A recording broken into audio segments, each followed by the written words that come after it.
Hello, everyone. I'm Mickey McNee, an interviewer for the Post-Hole, the student-run Journal of Archaeology at the University of York. And joining me today is York graduate, Dr. Duncan Marks, who is now the Civic Society Manager for the York Civic Trust. Duncan, thank you so much for joining us today. Thank you very much for having me, Mickey. Thank you. Now, we've got a brief amount of time to talk about interesting things. So where I want to start is, I know that you, like myself, have come from very varied background. You didn't start out going to school to do what you do today. So did you ever think you would end up where you are today? Thanks, Mickey. Yeah, really interesting question. The short sort of answer is yes and no. I think perhaps like many careers this day and age is it comes to sort of slightly tortured circular sort of route, and you sort of sort of fall into the right place, right position, further down the tracks than perhaps you envisaged when you were sort of like growing up, kind of thing. So that's really the heart of the answer. I've only really been working in what we might call sort of heritage protection or heritage promotion for the last 4 to 5 years. And before that, I trained as a historian at Sheffield University, where I did my PhD and was teaching there, and then obviously at schools in Oxford afterwards, kind of thing. As is the way with history, they sort of always try to get you to do to the teaching. They don't necessarily kind of open up this wilder world of more interesting roles which are out there, which I think personally is a great shame. So, things like, the opportunity to be becoming a conservation officer, or perhaps going into cultural heritage management, it doesn't sort of like there on the horizon whilst you're doing your degree, and it's quite often to be sort of like blinkered and sort of very focused on, your sort of grades and assessments and all that. And then really prior to that, I guess I sort of, I don't know whether I'd quite say struggled early on in life. I think I was sort of like never quite sure what I wanted to do. I knew what my interests were, particularly in history and sort of like the built environments. I sort of like, wander around, streets in York or Knaresborough, where I sort of grew up, and, you'd see something really old and that'd be really exciting. And this is the days before the internet. You have to go out to the library and find some old books or maybe some old maps, and you'd suddenly think, you work out and sort of discover, wow, that's really exciting. That was a sort of 18th century sort of coach house or something like that. And again, before the internet, that was really quite exciting. When you go to the pub or whatnot, you tell people, you'd have that conversation, or you'd have to ask somebody who was local. So I just sort of, had those kind of interests growing up. But then, weirdly, my sort of route took me off into, I was a chef for many years. I was sort of worked for my family's architectural firm in a very low capacity as a sort of technician, sort of with CAD drawings, that kind of thing. Which also just felt like cash in hand. Family's good for that. Absolutely. And there's a sort of rich skills that you do actually pick up from those things. I don't think ever anything goes wasted, and I still have drawn them on my role today. But really, it only came together was on the back of finishing my PhD, being teaching at the university. There was a recession, so I sort of sidetracked into secondary school teaching in Oxford. Very quickly realised that secondary school teaching wasn't for me, far too demanding. And that sort of brought me back to York, and I did the MA in Conservation Studies, starting, I think it was around 2015, and that was fantastic. That really did bring together a love of history and a love of the built environment. And it was almost like the penny dropped. You kind of think, why wasn't I doing this 20 years ago? So that's it, really. I mean, from that, it sort of snowballed into part of the MA. There's something which we call Planning Club, which is technically known as the Heritage Planning Studio, which is a project with York Civic Trust and MA students to look at live planning applications in the city and to praise them and draft comments. And that was such a good experience with that, working with people like Jane Grenville, who set it up. And that led into a role. I was sort of pretty much introduced to the Civic Trust, a sort of caseworker role, very part-time. That became into a more permanent planning officer role, and then as I'm now Civic Society Manager. So it's a bigger role. It's about planning, but it's also about cultural engagement with heritage, with communities in York. So yeah, that's great. And I really want to give you time to talk about your dream project. I know we've mentioned, but just throwing a cheeky little question there. I think it's interesting that you went back to get an MA in a different field after getting a PhD. and then essentially doing what's a student volunteer activity, but then led you to being where you are today. So is there anything you'd like to say about that with people that might think, oh, I've got a PhD, I can't go back to school or change careers?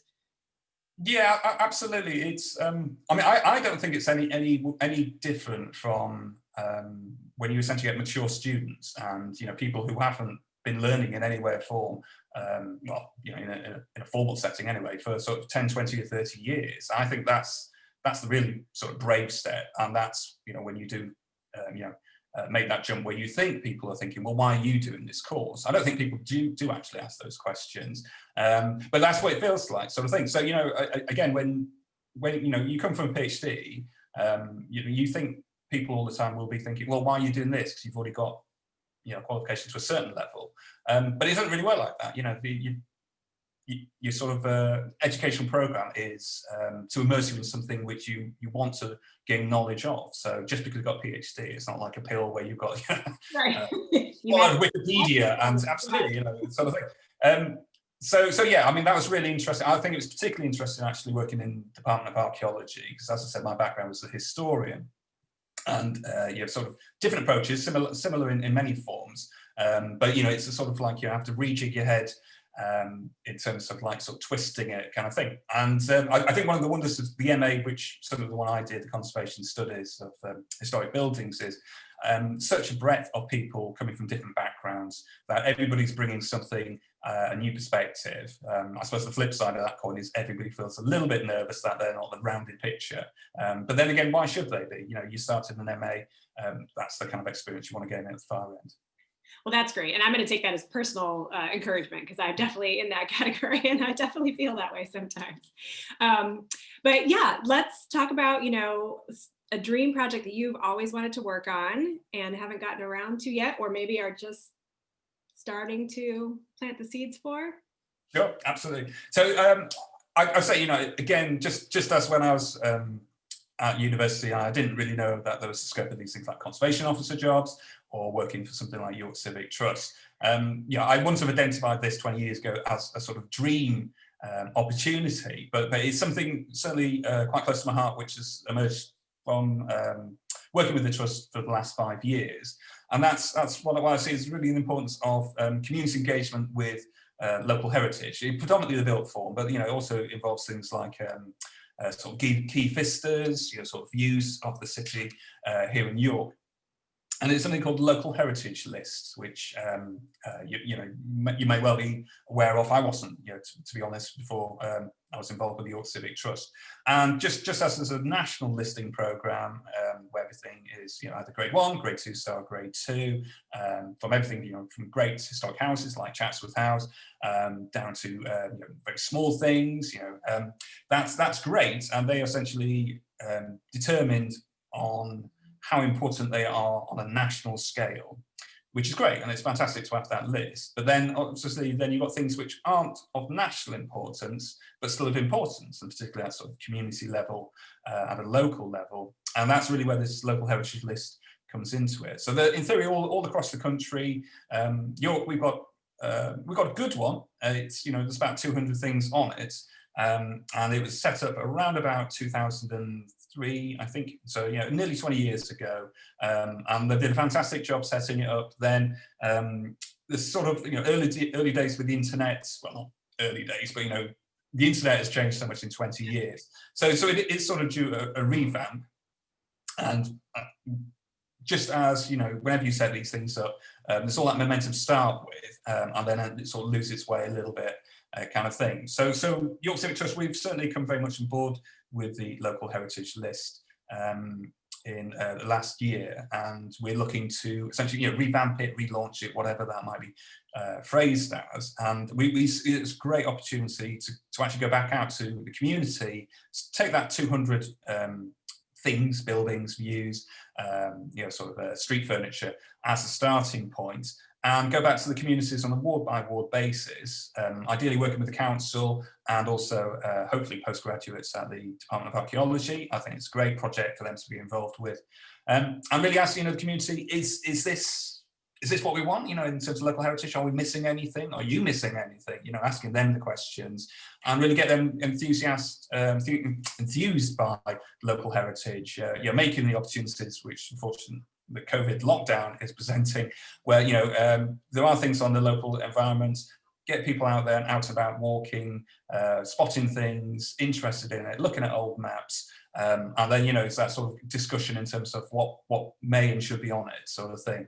So we're hoping, as of next year, starting doing some sort of trial cases in certain wards, working with communities and developing that. So that's, again, it goes all the way back when I was essentially, a teenager, wandering the streets, looking at bits of heritage and go, wow, what's that?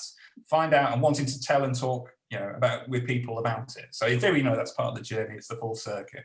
So that's perfect. That's a great place to wrap up. Hopefully someone who's watching this will think, gosh, I go walk around and wonder about buildings. Maybe I should, and we'll have done our job well. Fantastic. Brilliant. Thanks, Mickey. Thanks for having me. Yeah, it's been a pleasure. Appreciate having you here today. Thanks everyone. And we will see you next time.